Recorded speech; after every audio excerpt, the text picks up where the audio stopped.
My best friend, Josh Berman, owner of Hash Agency. Josh, thanks so much for showing me around Seattle and the overall convention. Anytime. I always love to show you around my wet city when I get a chance.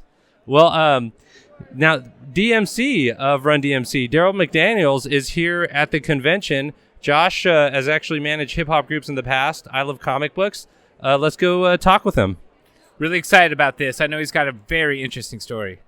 DMC, Darryl McDaniels. Darryl, how are you? What's up? I'm doing really, really good. So you actually grew up on comics, right? I actually know that you've read comics since you were a kid. Since kindergarten, I saw my first comic book. I think it was a Batman, and I didn't know what the hell it was saying, but just the way it looked, I said, I gotta have that. So by buying that first comic book in kindergarten, it made me want to be a good student so I could understand what was in these books. So first grade and second grade, I excelled and was on the honor roll every year. And that's when I discovered Marvel comic books. And the thing about Marvel that was so powerful, Stan Lee was a genius because he put the superheroes in New York City. So it was something I could relate to every time I opened up a Marvel comic book, because I was a kid that couldn't leave the block. I got a geography lesson and a history lesson about the city that I really lived in. Then I discovered that Peter Parker comes from where I come from. So after that, it was over. So all I did as a kid was read, collect, and draw comics. So this was like 1970, roughly, this was going on? 69. 69. 70, 71, 72 was second grade. 73, 74, 75, 76, 77, 78. I heard hip-hop, didn't care nothing about it. But then in 79, Rapper's Delight dropped, and Grandmaster Cash Rhyme talking about Superman was the only thing that made me interested in the hip-hop thing, because it was about superheroes. So when I saw that, I started hearing more of the hip-hop that was going on in New York City. And I said, oh, wow, you could tell stories about who you are over music. So all I was doing was writing these comic book adventures on the microphone about me being the most powerful entity in the hip-hop universe. So before hip-hop came over the bridge from the Bronx, and before 70s rock radio and folk rock music, all I did was focus on comic books. But hip-hop allowed me to let out what was coming into me via the comic books. Wow. That's incredible continuation in relationship to the music and your music career. So then when you were reading the comics and in the height of that comics reading in the 70s, what were you looking at, like Jack Kirby stuff? What kind of stuff were you looking at around that time? I was looking at Jack Kirby stuff. I was looking at John Romita, I think. One of the legendary artists, Sal Buscema. Oh, yeah. All of those guys, and all of the books of the 70s were the mosaic of my existence. Beginning with Jack Kirby. Jack Kirby's, his art was alive, and it transcended racial boundaries and religious boundaries and political boundaries. And Jack Kirby's art was the catalyst to all the great artists that followed. So Marvel comic books was a huge influence on the way I saw the world, because of the artists like Jack Kirby and Sal Buscema, who actually did issue number 1 of my DMC comic book series. So all of that influence was coming into me, but I had no way to let it out. But hip hop gave me the opportunity to let it out. If you listen to my records, all the Easter eggs was already there. Crash through walls, come through floors, bust through ceilings, and knock down doors. Rappers don't do that. Superheroes do that. But I spoke those things on the record, and everything that happened in my career was me crashing through walls, changing this genre called hip-hop when I put rock and roll together like a superpower.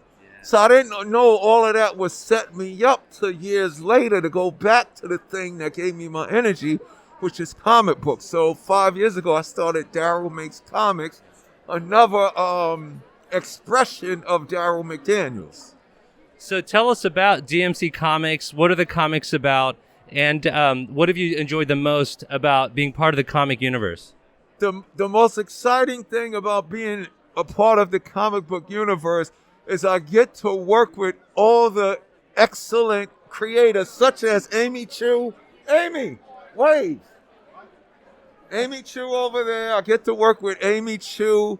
I get to work with Larry Hammer. Oh, yeah. Big shout out to Larry. Yeah, I get G.I. to work Joe, with, yeah. yes, G.I. Joe. He's brilliant and marvelous. And I get to work with all these comic book creators who have built this wonderful dimension, this wonderful universe that continues to inspire, motivate, and educate. And by that being said, that was the motivation behind the DMC comic book, because I was already doing that with my music. So the DMC comic book basically is, in this universe, my superpower is hip hop and rock and roll, which I use to make the world a better place and kick the bad guys' asses. The comic book is me, Darryl McDaniels, the same DMC, but I don't rap, I never meet Run. I actually graduate from St. John's University because education is important, and I discover that I have superpowers. Now, in the book, there is hip-hop. I'm not rapping, but there's hip-hop, there's rock and roll, there's punk rock, there's opera, there's heavy metal, there's breakdancing, there's ballet, there's monsters, there's aliens, there's wizards, there's warlocks, there's dinosaurs and vampires and zombies and gods and angels and devils. So, and there's depression, and there's racism, and there's political exploitation. So everything that exists in this world and everything that exists in all of our imaginations that could be an obstacle or adversity is what the superhero DMC in this universe is fighting against. But he's slowly discovering that he has the powers to overcome everything that's coming at him, but he's not sure where the hell it's coming from. So that's one of the things that people are going to go for the journey. I'm going to take you inside the mind, in the spirit, in the soul of this guy who represents all of us. Yeah. That's inspiring. Overcoming all odds, discovering power within. It's a beautiful message. Well, it's something that all of us possess. And Larry Hammer and Amy Chu, wave again. It's something that Larry Hammer and Amy Chu is teaching me how to connect with people, because I'm not doing this comic book so that 10 years from now y'all can say, yo, remember that comic book DMC had? No, this is something that is way bigger than me. 150 million years from now, when they talk about the MCU and they talk about DC and they talk about Fred Flintstone and they talk about Mickey Mouse and Disney, everybody that's about to come in the DMC universe needs to be mentioned right along with them. That is the vision and that is the goal, to have the DMC universe a part of your mind, body, and soul, the same way that the DMC Run-DMC music is. Like, it's that season right now, and it's getting ready to be Christmas time. So they're getting ready to start playing Christmas in Hollis. You would never have thought that Christmas used to be just Nat King Cole and Ben Crosby and Frosty the Snowman. That all changed because of the genre of hip-hop, because now Christmas in Hollis will be played along with all the Christmas songs until the end of our existence. So the goal for this comic book is the same thing. Like I said, it's not a hip-hop comic book, but hip-hop is in it, but also everything else. So I wanted to create, just like I did with my music, something, an experience that everybody, race, creed, color, and religion could relate to. But more importantly, everything I'm doing is just a tribute and celebration of why the 100-year-old man loves comic books and the newborn baby loves comic books. I'm going to give you something to fill out the everything in between. Now, clearly comics influenced a lot of the New York rap scene. I mean, Oh, for sure. You can tell because of Wu-Tang, right. because of Pete Rock, Yep.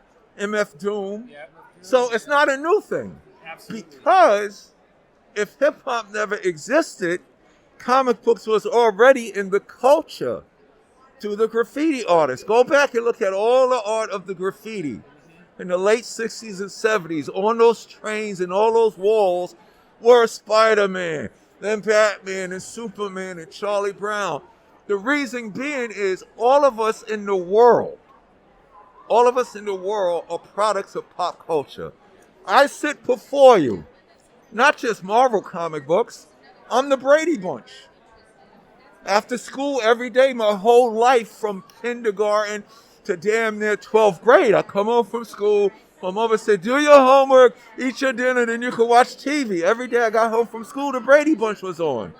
I'm the Monsters. I'm the Addams Families. I'm Fred Flintstone. I'm Rolly Woodpecker. I'm Popeye. I love the old Popeye black and white movies. I'm also the Godzilla movies. I'm also so old school but eternal. I'm also Boris Karloff and Bela Lugosi. All of us, if you was fortunate enough to be alive, we all I Dream of Jeannie. And all your little horny little guys would watch I Dream of Jeannie because Barbara Eden was beautiful. So we are all products of pop culture. Everything we listen to, everything we watch, everything that we create. So that being said, that's who I am here. That's why everything that I do is so great. It's not that I'm a genius.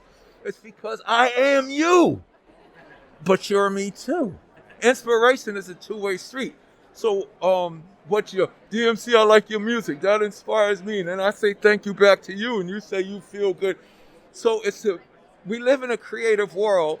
That's why it's the arts that succeed where politics and religion fails.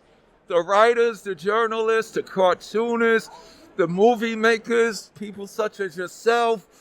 We are the ones that have all the solutions to end every problem that exists in the world. But some people are knuckleheads. So for me, I had to use music, and now I'm going back to my first energy, the comic books. Right.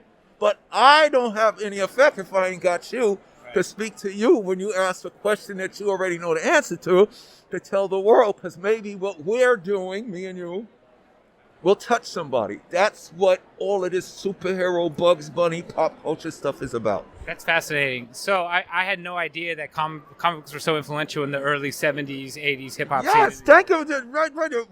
People that didn't care about Wu-Tang, because they say they love Kung Fu movies, oh, I like this group now. All the walls, all the bias, you know what I'm saying? So for me, what I did to y'all, I subconsciously let y'all know that I'm really a superhero, but I was just faking that I was a rapper.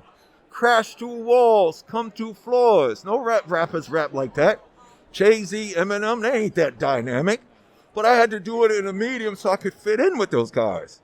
But when I came into this world, it was meant for me to be the most powerful entity in the hip-hop universe. Superheroes. Thor is the son of Odin. I'm the son of Bifrost. The son of Odin from Asgard, who got a brother named Loki, he has a hammer. Well, Darryl McDaniels is the son of Bifrost. I got a brother named Alfred. I'm from Hollis, he's from Asgard, and I got a Mike. Son of Bifrost, brother of Al. Banner's my mother and runs my pal. It's McDaniels, not McDonald's. These rhymes are Darryl's, those burgers are Ronald's. Everybody understand that. I ran down my family tree, my mother, my father, my brother, and me. So when I said that rhyme, the reason why you loved it so much was like a comic book. I'm the king of rock. The King of Rock song is basically, you get who's this DMC character? You open it up, and the first page, it shows me kicking some bad guy's ass. I'm the king of rock. There is none higher. Sucker MC. It was all, you know what I'm saying? Everybody else's flow, Eminem's very lyrical. Nas is a wordsmith. Wu-Tang has got all the wordplay. My shit was trumped all of that. I just came and said it in a way. The reason why I was so powerful, because you were already experiencing everything I was doing. If you had an alter ego back then, who was it in comics? It was Captain America. Because he was frozen. And he had all this stuff in him. And when he came out into the world was different. So he had to stick to his morals. Think about that. Yeah. So when I was a little kid, I used to love reading Captain America.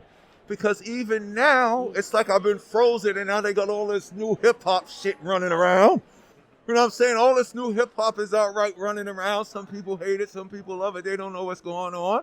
Going to Catholic school, getting bullied, teased, and picked on. I still had to stick to doing what's right, even though I knew everybody else is going to change and try to take advantage of the advantages that are given to us. I also related to Peter Parker. They didn't exist in my neighborhood because everybody else was selling drugs and a gang and doing all this other crazy stuff that I wanted to be a superhero to stop.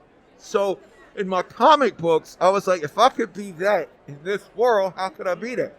Darryl McDaniels becomes the devastating mic controller. Darryl McDaniels becomes the King of Rock. So you're related to that without subconsciously know. I'm just emulating what I was getting from in the comic books. It wasn't like I was this drug dealer and made a bunch of rap records and this black ghetto mule. No, that's not my story. I never been to jail. I don't want to go to jail. I like my freedom. I never sold drugs and I ain't trying to shoot nobody. I'm trying to stop people from doing those. How do I do that? Oh, let me become a hip hop artist. It's beautiful. Thank you so much. I really appreciate your time, Darryl.